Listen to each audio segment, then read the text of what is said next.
Hello guys, welcome to our YouTube channel Maths Master. Today again we are here to study about biology. So today we will start our new topic adolescence and puberty.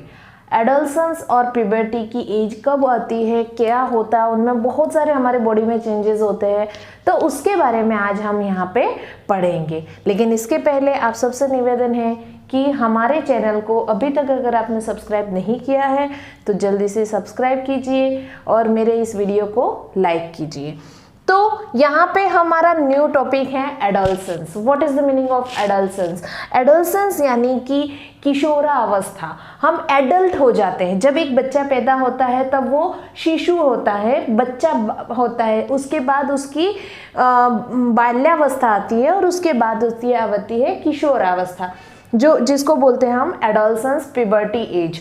अब इस as में हमारी body में ऐसे क्या changes होते हैं जिसको, जैसे कि बच्चा होता है तो वो बड़ा हो जाता है, एकदम से बड़ा हो जाता है, क्यों, उसमें ऐसे क्या चेंजेस होते हैं, किस वजह से ये चेंजेस होते हैं, इन सब के बारे में हम यहाँ पे पढ़ेंगे। और आपको इस वीडियो को देखने में इसलिए मज़ा आएगा क्योंकि हमारी बॉडी में ही चेंजेस होंगे। आप सब अगर 8th 9th 10th में हो तो आपकी ये चैप्टर आएगा, 8th में भी है ये चैप्टर, 10th में भी है, और 11th 12th में तो आपको पूरा डिटेल में पढ़ना होगा। सो यहाँ पे आपको ये मैं बताऊंगी कि इस एज में क्या क्या चेंजेस होते हैं, ये एज कब स्टार्ट होती है, कब एंड होती है और क्यों ये ज़रूरी होती है। तो सबसे पहला है हमारा adolescence, the period of life when the body undergoes change leading to reproductive maturity is called adolescence. कि ऐसा हमारे लाइफ का टाइम पीरियड जिसमें हमारी बॉडी में कुछ ऐसे चेंजेस होते हैं जो हमारे रिप्रोडक्टिव सिस्टम के लिए बहुत ही ज़रूरी होते हैं। तो इस वजह से हमारी बॉडी में मैच्योरिटी आ जाती है, जिससे कि हम बोल सकते हैं कि बच्चा अब बड़ा हो गया है। रिप्रोडक्शन हम आगे इसके बाद ह्यूमन रिप्रोडक्टिव सिस्टम भी पढ़ेंगे, तो आपने रिप्रोडक्शन क्यों होता है वो मैंने मेरे पिछले वीडियो में पढ़ाया है कि हमारी जो जनरेशन है, एक जनरेशन से नेक्स्ट जनरेशन में लाइफ साइकिल को बनाए रखने के लिए हम रिप्रोडक्शन करते हैं, लेकिन उस रिप्रोडक्शन के लिए हमारी बॉडी में क्या चेंजेस ज़रूरी है उसको पढ़ाना, उसको समझना ज़रूरी है। तो हमारी बॉडी में ऐसे कुछ चेंजेस होते हैं जिसकी वजह से हमारी बॉडी में मैच्योरिटी आ जाती है, हम बड़े हो जाते हैं, उस एज को बोलेंगे एडोलसेंस। और puberty, the human body undergoes several changes during adolescence, these changes mark the onset of puberty. इस प्यूबर्टी एज में हमारे जो ह्यूमन बॉडी में बहुत सारे चेंजेस आते हैं, मेल में भी चेंजेस आते हैं, फीमेल में भी चेंजेस आते हैं, मेल और फीमेल दोनों में अलग अलग चेंजेस भी आते हैं। हमारे जो रिप्रोडक्टिव ऑर्गन्स है वो डेवलप हो जाते हैं, उनमें कुछ ऐसी प्रोसेस शुरू हो जाती है जिससे कि हम मैच्योरिटी बोल सकते हैं। और प्यूबर्टी एज जो होती है वो कब से स्टार्ट हो जाती है? प्यूबर्टी एज जो होती है वो लेडीज में जल्दी आ जाती है, 9 to 12 ईयर्स में प्यूबर्टी एज में पहुंच जाती है लड़कियां, और मेल जो होते हैं वो 12 से लेके 18-19 ईयर्स की एज तक प्यूबर्टी एज कहलाती है, और फीमेल की जो होती है 9 to 12 से स्टार्ट होती है और 19 तक होती है। तो अब देखो, आपने देखा होगा आजकल हर फील्ड में लड़कियां आगे हैं, इसी तरह एडोलसेंस और प्यूबर्टी में भी लड़कियां आगे हैं।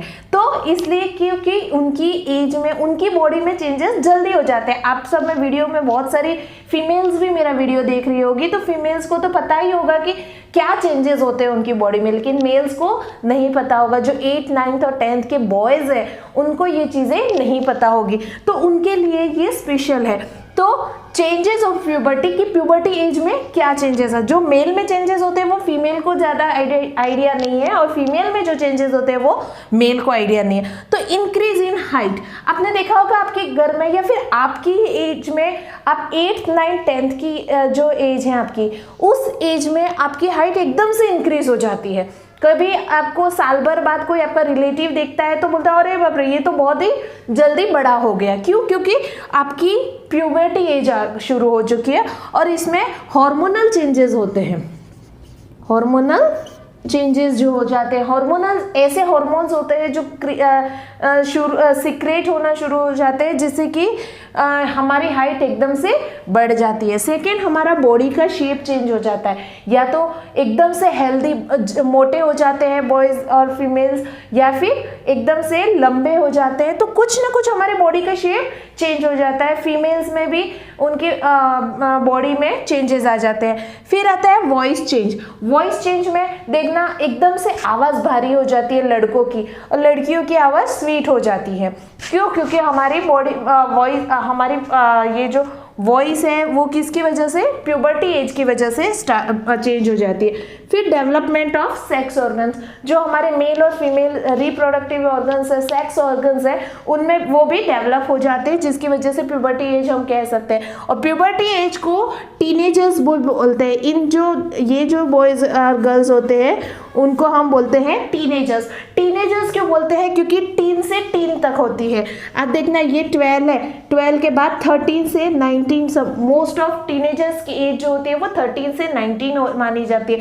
लेकिन आजकल की हमारा खान पान इस तरीके से, हम फास्ट फूड ज़्यादा खाते हैं, हमारा प्योर चीज़ें नहीं खाते हैं, जिसकी वजह फ्रूट्स और वेजिटेबल्स हम कम खाते हैं, और जो चीज़ें हमारी बॉडी के लिए हार्मफुल होती है वो हम ज़्यादा खाते हैं। बैलेंस डाइट हम खाते नहीं है, इसकी वजह से आप में प्यूबर्टी एज जो है वो जल्दी आ जाती है। तो एक्चुअल में इसकी एज क्या होती है? 13 से 19।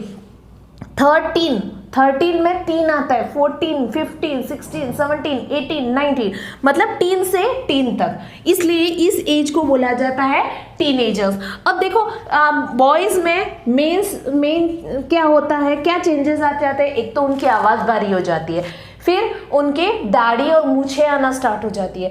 इट मीन्स कि हाँ, अब ये आदमी बन गया, अब इसकी शादी करवानी ज़रूरी है। बहुत जनरली आपने देखा होगा कि आपकी जो टीनेजर्स एज होती है वो 19-20 ईयर्स तक ख़त्म हो जाती है, और उसके बाद लड़कों की शादी करवा दी जाती है, लड़कियों की भी शादी करवा दी जाती है।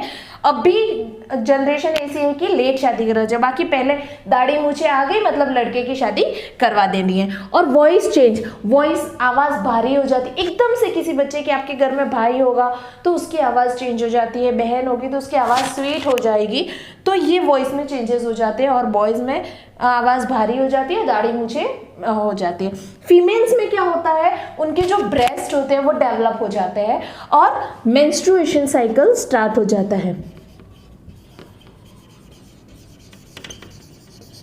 और मेंस्ट्रुएशन, जब भी जिस लड़की में मेंस्ट्रुएशन साइकिल स्टार्ट हो जाता है, इट मीन्स कि वो प्यूबर्टी की एज उसकी स्टार्ट हो गई है, वो एक मैच्योर हो गई है, वो एक रिप्रोडक्शन के लिए रेडी हो चुकी है। तो अब हम यहाँ पे मेंस्ट्रुएशन साइकिल के बारे में पढ़ेंगे कि मेंस्ट्रुएशन साइकिल की प्रोसेस क्या होती है, कैसे होता है, उसके बारे में। In female the reproductive phase of life begins at puberty.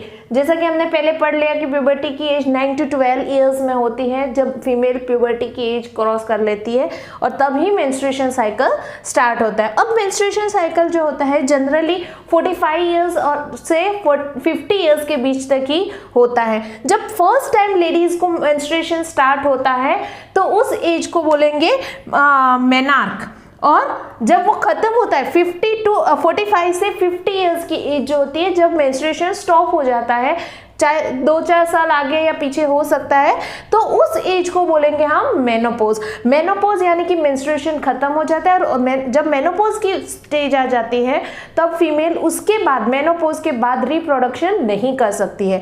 और जब मेनार्क की स्टेज होती है, जब फर्स्ट मेंस्ट्रुएशन साइकिल स्टार्ट होता है, तब लेडीज जो होती है, फीमेल जो होती है, वो रिप्रोडक्शन के लिए रेडी होती है। तो ये जो मैंने डायग्राम बनाया है वो कौन सा है, फीमेल रिप्रोडक्टिव ऑर्गन का है। अब इसमें क्या होता है, जब ये जो 2 ओवरीज होती है, और ये फेलोपियन ट्यूब्स है, और ये है हमारा यूटेरस। तो ओवरी जो है हर महीने, हर मंथ एक ओव्यूल डेवलप करती है, और वो ओव्यूल जो है ओवरी से लेके, फेलोपियन ट्यूब से लेके यहाँ पे यूटेरस में आ जाता है। अब यूटेरस में वो 4 to 5 डेज तक वेट करता है। किसका वेट करता है? स्पर्म का। जब उसको स्पर्म मिल जाता है तो वो स्पर्म और ओव्यूल दोनों मिलके क्या बनाएंगे?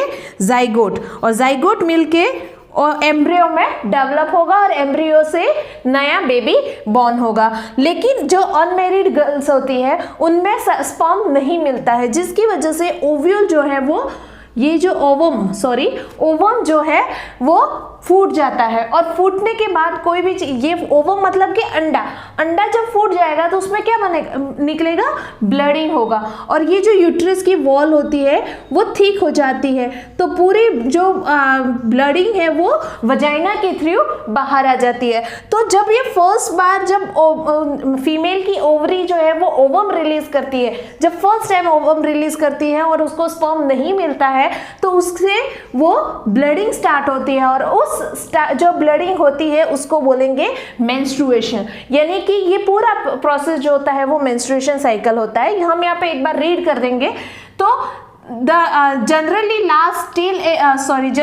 till the age of approximately 45 to 50 years, 45 to 50 years तक menstruation cycle स्टॉप होता है, उसको बोलते हैं menopause. The aura begin to mature with the onset of puberty।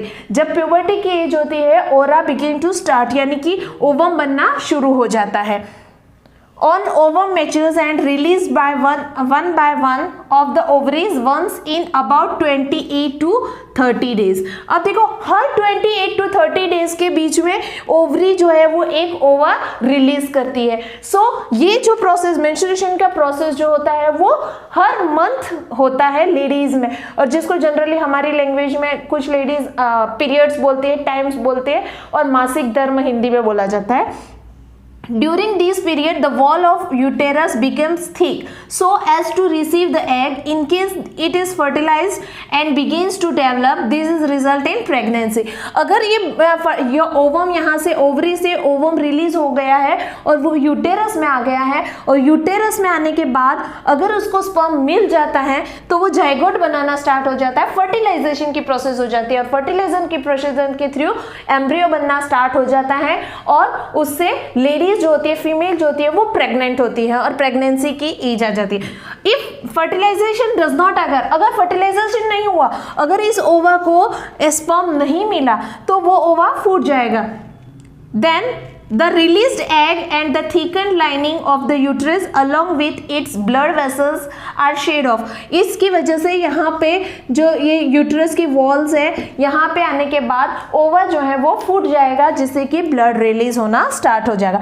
This causes bleeding in woman which is called menstruation. और इसी की वजह से वुमन में ब्लीडिंग होती है, जिसको बोलते हैं मेंस्ट्रुएशन। मेंस्ट्रुएशन साइकिल यानी कि जो फीमेल रिप्रोडक्टिव ऑर्गन होता है उसमें दो ओवरीज होती है, दोनों ही ओवरी से वीक मंथ में हर मंथ ये साइकिल होता ही रहता है, और ये ओवा रिलीज होता है, और ओवा जो है वो 4 to 5 डेज हमारे यूट्रस में वेट करता है। किसका वेट करता है? स्पर्म का। ओवा और स्पर्म मिलके क्या बनाते हैं? जाइगोट। जाइगोट बनने के बाद वो एम्ब्रियो में डेवलप होता है, और अगर जाइगोट मिल गया तो वो फर्टिलाइजेशन हो जाता है। फर्टिलाइजेशन होता है तो प्रेगनेंसी होती है। अगर इसको स्पर्म नहीं मिलता है तो ये ओवा जो है वो फूट जाता है, और फूटने के बाद यहाँ पे ब्लीडिंग होती है, और इस प्रोसेस को बोलेंगे मेंस्ट्रुएशन। सो यहाँ पे हमने पढ़ा 3 चीजें आपको हमेशा याद रखनी है। मेनार्क यानी कि जब मेंस्ट्रुएशन स्टार्ट होता है उस एज को, उस पॉइंट को मेनार्क बोलेंगे।